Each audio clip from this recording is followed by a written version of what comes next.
गैर कानूनी अफगान शहरियों की वतन वापसी का सिलसिला जारी है। रोजाना हजारों गैर रजिस्टर्ड अफगान शहरी बजरिया तुरखम और चमन बॉर्डर अपने वतन वापस जा रहे हैं। पाकिस्तान में क्या हो रहा है, जितने भी अफगान वहां पे आके सेटल हो गए थे पिछले 40 साल से, तो जो लोग आए उनके बच्चों के भी बच्चे हो गए, अब सबको वहां से धकेला जा रहा है। 16 लाख से ज्यादा अफगानियों को पाकिस्तान से बेदखल कर दिया गया है। अफगान एक्सोडस के बाद कर्नल जो हैं उनके साथ 2 और जवान जो हैं उनको शहीद कर दिया गया है। और आपको पता है इन दिनों में पाक फौज के ऊपर और एयरफोर्स के ऊपर बड़े हमले हैं। केपी और बलूचिस्तान के मुख्तलिफ अजला में गैर कानूनी गैर मुल्की अफराद के लिए ट्रांसिट कैंप्स कायम किए गए हैं, जिनमें रोजमर्रा की तमाम सहूलियात मौजूद हैं। पीटर ज़ियाउल हक ने अरबों डॉलर लिए और ये मुजाहिदीन तैयार करे, और तैयार करने के बाद गृह युद्ध अफगानिस्तान में छेड़ दिया गया। तो काबुल पे बहुत ज्यादा प्रेशर पड़ा है जी। तालिबान गवर्नमेंट 1.7 मिलियन अफगानियों को कैसे टैकल करेगी? कुछ अफगानी तो उसमें ऐसे हैं जो कभी अफगानिस्तान, पता है कि अफगान महाजरीन को जो है इलीगल अफगान महाजरीन को निकाला जा रहा है। अगर हम अफगानिस्तान बॉर्डर की पार की बात करें तो तालिबान ने वहाँ पर उनके लिए रिफ्यूजीज कैंपस लगाए हैं। वहाँ पे अगर टेम्परेचर की बात की जाए तो माइनस में जी टेम्परेचर जा रहा है। पाकिस्तान जो है वो कह रहा है कि ये जो अमेरिका का असला छोड़ गए थे अफगानिस्तान में, वो पाकिस्तान के खिलाफ इस्तेमाल हो रहा है। गैर कानूनी अफगान शहरियों की वतन वापसी का सिलसिला जारी है। रोजाना हजारों गैर रजिस्टर्ड अफगान शहरी बजरिया तुरखम और चमन बॉर्डर अपने वतन वापस जा रहे हैं।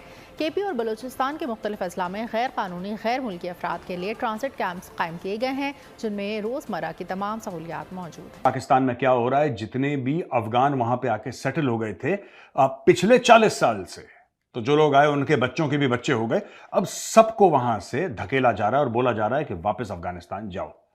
इसका इतिहास यह है कि पाकिस्तान ने अमेरिका से पैसे लिए। सीआईए जो है ना, खुफिया एजेंसी अमेरिका की, उससे पाकिस्तान के मिलिट्री डिक्टेटर ज़ियाउल हक ने अरबों डॉलर लिए और ये मुजाहिदीन तैयार करे, और तैयार करने के बाद गृह युद्ध अफगानिस्तान में छेड़ दिया गया रूसियों के खिलाफ, क्योंकि रूसियों ने इन्वेजन करा था वहां पे, आक्रमण करा था वहां पे, तो ये पूरे मदरसों से लड़के ट्रेन करेगा, ये पाकिस्तान ने ट्रेन करे और वहां पे भेजे।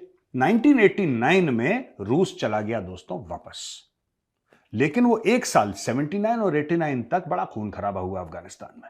और दोस्तों, जो खून खराबा हुआ ना अफगानिस्तान में, उससे क्या हुआ कि लोग भाग भाग के पाकिस्तान के अंदर आ गए।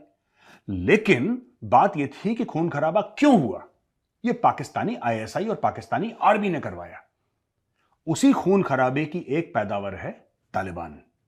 अच्छा दोस्तों, अभी हाल ही में पाकिस्तान ने क्या बोला, जितने भी अफगान लोग थे ना वहां पे पाकिस्तान में रह रहे थे, और खासतौर से कराची में दोस्तों, सबसे ज्यादा जो पठान या पश्तून पॉपुलेशन है वो कराची में है पूरे पाकिस्तान में। उन लोगों को बोला है कि आप निकलो। अब उनको खदेड़ खदेड़ के निकाल रहे हैं, उनके घरों पे बुलडोजर फेर रहे हैं, ये सब चीजें कर रहे हैं, सब चीजें कर रहे हैं वो लोग। किसी तरीके से इतना हैरेस कर दो कि जो अफगान है ना वो परेशान होकर वापस चला जाए अफगानिस्तान। ये उनका सूरत हाल पाकिस्तानी सरकार ने बना दिया है। अब इससे हुआ क्या कि तालिबान हो गया गुस्सा, और तालिबान की तरफ से एक कमेंट आया है, देखिए। मुल्ला याकूब है, मुल्ला याकूब ने यह बोला है कि साहब आप इस तरीके से नहीं भेज सकते इन लोगों को वापस। तो आपको पता है मुल्ला याकूब ने, जो डिफेंस मिनिस्टर है तालिबान का अफगानिस्तान में, उसने क्या बोला? उसने पाकिस्तान को बोला कि 10 बार सोच लेना इसके नतीजे क्या होंगे, कॉन्सिक्वेंसेस सोच लेना। और उसने एक और बात बोली कि भाई उतना ही बो जितना तुम काट सकते हो। और कहा यह जा रहा है कि इस्लामाबाद की तरफ से ये तालिबान गवर्नमेंट पे डायरेक्ट सियासी हमला है। और दूसरी जानिब पाकिस्तान का इस मामले पे ये राय है कि भाई जो पाकिस्तान में जो दहशतगर्दी हो रही है वो जो है अफगान तालिबान का उसमें बहुत बड़ा हाथ है। आपका क्या ये जो सिचुएशन है, 16 लाख अफगानियों को पाकिस्तान से निकाल दिया गया और टारगेट है जी 1.7 मिलियन अफगानी ऐसे हैं जो अनडॉक्यूमेंटेड हैं, जो पाकिस्तान में रह रहे हैं। क्या कहेंगे जो पाकिस्तान की तरफ से कदम उठाया गया है अफगानियों के खिलाफ? जी, कदम तो वैसे अच्छा नहीं किया गया है। जो हुआ है जो अच्छा नहीं हुआ है, क्योंकि सारे ही दहशतगर्द नहीं होते। ठीक हो गया ना, क्योंकि जो मकामी रहने वाले थे, जिनकी फैमिलियां थी, जो मजबूर थे, हमारी तरह मजबूर थे। मैं कश्मीर से बिलोंग करता हूँ, मैं भी मुजाहिरा यहाँ मजबूर हूँ। अफगानिस्तान के लोगों को वहाँ पे निकाला जा रहा है और मौलाना फजलुर रहमान उनका साथ नहीं दे रहे, उनको सपोर्ट नहीं कर रहे। असल में तो आपको ये चाहिए, मैं ये नहीं कह रही हूँ कि वो पैलेस्टीनियंस को सपोर्ट ना करें, उनकी वो अगर ये स्टैंड है तो उनको सपोर्ट करना चाहिए, लेकिन उसमें ये भी है कि जो पाकिस्तान के अंदर रिफ्यूजीज हैं उनको उनके साथ क्या हो रहा है? उनको भी तो निकाला जा रहा है ना। डेकेड से वो अब है पाकिस्तान में और उनकी नस्लें जवान हो गई, जनरेशंस। ये बात अपनी जगह पर कि जो पाकिस्तान है वो वाहिद कंट्री है कि जिसने मिलियंस ऑफ 30-40 मिलियन कहा जाता है अफगानियों को जो है वो जगह दी, और वहां पर जो है वो अब वो बिल्कुल उसी तरह लाहौर में बहुत बड़े अफगानी, यानी हमारी जिंदगी में वहां पे लाहौर में हम कपड़े का जो बड़ा कारोबार है वहां पर वो अफगानी करते हैं। आपकी पूरी एक मार्केट है वहां पर, जो वहां पे आप जाते हैं तो आपको पता होता है कि आप ये जिस बाजार में जा रहे हैं वहां पे सब अफगानी है, क्योंकि वहां पे आप कपड़ा लेने जा रहे हैं और वही बेचते हैं। तो बड़े सेटल्ड है पाकिस्तान में, बड़े सेटल्ड बिजनेसेस उनके, बड़ी सेटल्ड लाइफ। लेकिन उसमें बाद फिर अब ये किया जा रहा है, अब उनके तो बच्चे वहां पे शादियां भी हो गई उनके भी। तो ये बड़े अफसोस की बात है, ये कोई आसान बात नहीं है इंसान के लिए।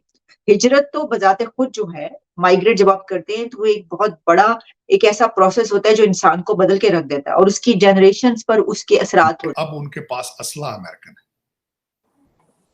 और उनको और दुनिया को भी सोचना चाहिए, जब अमेरिका छोड़ के भागा था यहाँ से, उन्हें पता नहीं था क्या छोड़ के जा रहे हैं वापस। और दूसरी बात यह कि जब आपने सैंक्शंस लगाई, उनके डॉलर भी रोक के रखे हैं, उन्होंने बेचना नहीं असला। असला आप कह रहे हैं पाकिस्तान आ गया, असला तो चल रहा है इस वक्त गाजा के अंदर, अमेरिकन असला चल रहा है। जो असला यूक्रेन को दिया आपने वो भी बिक रहा है सारा ब्लैक मार्केट में। पुतिन साहब की स्टेटमेंट आई कि ये असला वही बिका है, और दूसरी साइड से डिनाई नहीं हुई, यूक्रेन ने डिनाई नहीं किया, उन्होंने कहा नहीं हमने बेचा नहीं है, ये रशिया ने हमसे छीन के दिया बेचा black market. They didn't deny it कि असला जो है वो नहीं है, हमारा असला नहीं, हमने नहीं बेचा। वो कहते हैं हमने नहीं बेचा, किसी और ने बेचा है, मतलब बिका तो है, फिर ब्लैक मार्केट से लेकर पहुंच गए। इसमें गाजा में चल रहा है अमेरिकन असला सारा। और लेकिन ये कि अमेरिका की तो प्रोडक्ट भी यही है ना, अगर देखा जाए तो अमेरिका तो ना गाड़ियां बना सकता है, ना जहाज, दूसरी चीजें बनाता है, वो तो सिर्फ असला ही बनाता है। और वो उनको इस war based economy after the second world war. And this is Israel ने इंडिया को कहा है कि हमें 1 लाख वर्कर दें, क्योंकि वो जो फलस्तीनी वर्कर्स वहाँ पे काम करते थे वो कहते हैं जी 7 अक्टूबर के बाद अब वो तो काम नहीं कर सकते।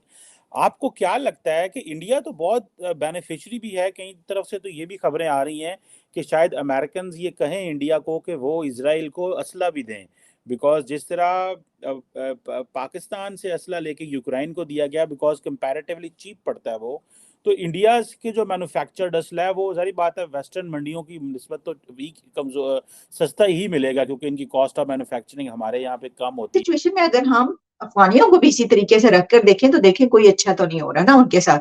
और दूसरी एक और बात, हाँ ठीक है, अच्छी बात है कि आपने जो है उनको बड़े अच्छे तरीके से वो सारा रहे वहां पे, लेकिन अब ये भी तो बात है ना कि पैसा किसने लिया, उनके मुल्क में जिहाद किसने किया? जिहाद तोड़ के जरा यूएसएसआर तुसी तोड़वाया, तो वो किसने किया? पैसे आपने पैसे लेके किया, वैसे तो नहीं उनको जगह दी ना। जियाउल हक ये कहता था हाँ पैसा दे दो मैं ले लेता हूँ, पैसे की वो आती थी एड, आती थी एक इंस्टॉलमेंट, और रिफ्यूजीज आ जाते थे, ये सब चलता रहा। आपने कौन सा बगैर किसी फायदे के किया है? तो इतनी जल्दी कह देना, हालांकि अभी जो है वो उनको टाइम दिया गया था। इसमें ये भी है कि जो गवर्नमेंट ऑफ पाकिस्तान है उसकी तरफ से, बल्कि प्राइम मिनिस्टर जो केयरटेकर प्राइम मिनिस्टर, उन्होंने कहा कि इसको गलत तरीके से इस तरह देखा जा रहा है कि जो अनडॉक्यूमेंटेड हैं या कुछ ऐसे हैं कि जिनको जो है वो उनका अभी तक कोई वो नहीं है, हम सिर्फ उनको कर रहे हैं। मैं कह रही हूँ जो भी हो ये इंसानी अलमिया है और इसको ह्यूमन लेवल पे ही इसको टैकल करना चाहिए। गवादर में, जो कि बलूचिस्तान में है, चाइना की वहां पे सिग्निफिकेंट इन्वेस्टमेंट्स हैं। गवादर पोर्ट के बारे में आपने सुना होगा, चाइना पाकिस्तान इकोनॉमिक कॉरिडोर के बारे में आप सब लोगों ने सुना है। वहां पे एक अटैक हुआ है, ठीक है जी, और अटैक हुआ है, इसमें 14 पाकिस्तानी फौजी मारे जा चुके हैं, 14, और इनको एक अटैक में उड़ा दिया, इनको अटैक में जान से मार दिया और ये खत्म हो गए।